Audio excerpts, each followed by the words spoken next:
Hi, I'm Jeff Harrell, Senior Pastor of New Beginnings Community Church of Washtenaw County. Our country is in the midst of change.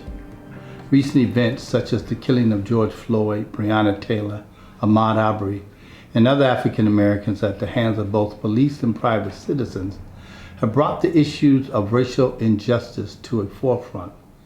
And many people are looking at how to address these issues. One thing that comes up regularly in the conversation is the issue of systemic racism. In this series, we'll take a look at the definition of systemic racism and how it is played out in the American context. I want to start with an example of systemic injustice in Scripture. It comes from the book of Esther, chapter 1. King Xerxes holds a great feast and he invites his nobles and his advisors. In the midst of the feast, he wants to show off his beautiful wife, Queen Vashti. Queen Vashti has decided she doesn't want to present herself and be paraded around in front of a bunch of drunken men, and this upsets the king. Presently, there is no punishment for the queen's not coming at the summons of the king. So Xerxes asked his advisors what he should do. We find out in chapter 1 that Memucan, one of his chief advisors, replied in the presence of the king's nobles, "Queen Vashti has done wrong, not only against the king, but also against all the nobles and the peoples of the provinces of King Xerxes. For Queen Vashti's conduct will become known to all the women, so they will despise their husbands and say, 'King Xerxes commanded Queen Vashti to be brought before him, but she would not come.' This very day, the Persian and Median women of the nobility have heard about the queen's conduct, will respond to all the king's nobles in the same way. There will be no end of disrespect and discord. Therefore, if it pleases the king, let him issue a royal decree and let it be written in the laws of Media and Persia, which cannot be repealed, that Vashti is never again to enter the presence of King Xerxes. And also let the king give her royal position to someone else who is better than she. Then when the king's edict is proclaimed throughout all his vast realm, all the women will respect their husbands from the least to the greatest." The king and his nobles were pleased with this advice. So the king did as Memucan proposed.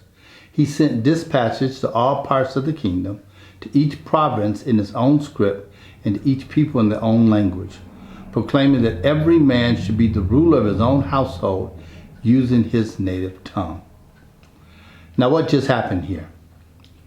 Vashti refused to be displayed by Xerxes. There was nothing he could do to her. Her defiance was seen as detrimental to the maintenance of a male hierarchy. The king issued an edict that all women of the kingdom, from the least to the greatest, will respect their husbands, and every man will be the ruler of his own household.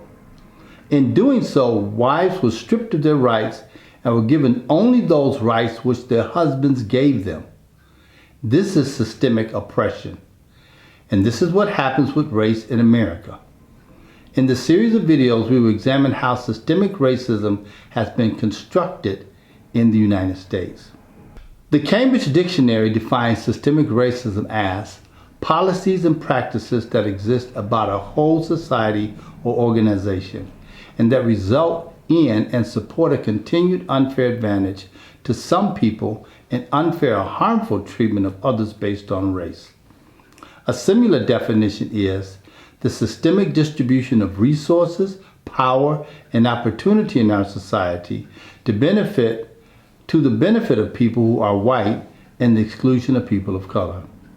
Racism in America has been both intentional and legal. One example is the Virginia slave codes. One of the horrors of slavery was that white masters had forced sex with their black female slaves, and these female slaves produced children.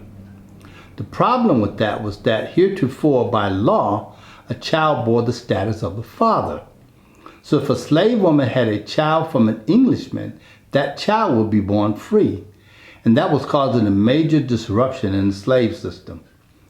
So in December of 1662, the Virginia House of Burgesses enacted the hereditary slavery law, which stated, whereas some doubts have arisen whether children got by any Englishman upon a Negro woman should be slave or free, Be it therefore enacted and declared by this present Grand Assembly that all children born in this country shall be bound or free only according to the condition of the mother, and that if any Christian shall commit fornication with a Negro man or woman, he or she so offending shall pay double the fines imposed by the former act.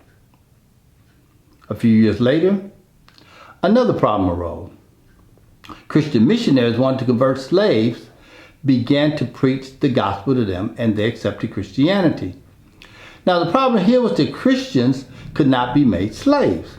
So once again, the Virginia House of Burgesses in 1667 enacts a law stating, whereas some doubts have arisen whether the children that are slaves by birth and by charity and piety of their owners made partakers of the blessed sacrament of baptism should by virtue of their baptism be made free, it is enacted and declared by this Grand Assembly and the authority thereof that the conferring of baptism does not alter the condition of the person as to his bondage or freedom, that diverse masters, free from this doubt, may more carefully endeavor the propagation of Christianity by permitting children, though slaves, or choose of greater growth if capable, to be admitted to that sacrament.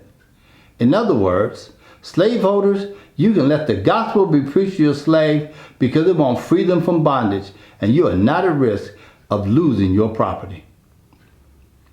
But then another problem arose. The brutal treatment and beating of slaves was causing their deaths, and killing another human brought the punishment of the law because murder was a crime.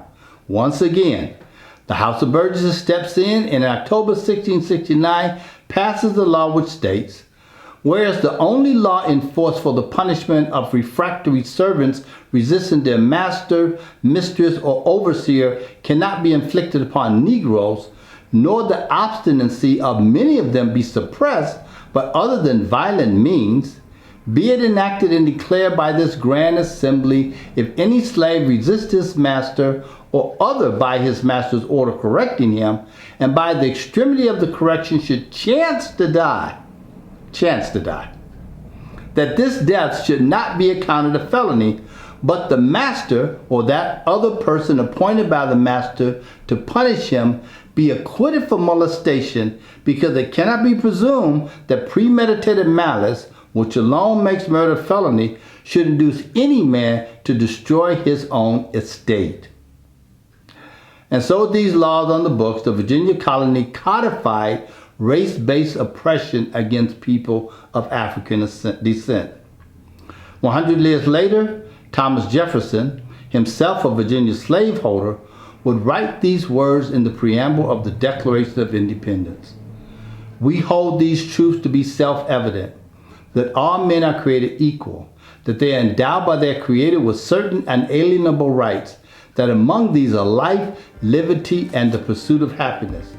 But by the dictates of law, the right of life, liberty, and the pursuit of happiness was systematically denied to people of African descent.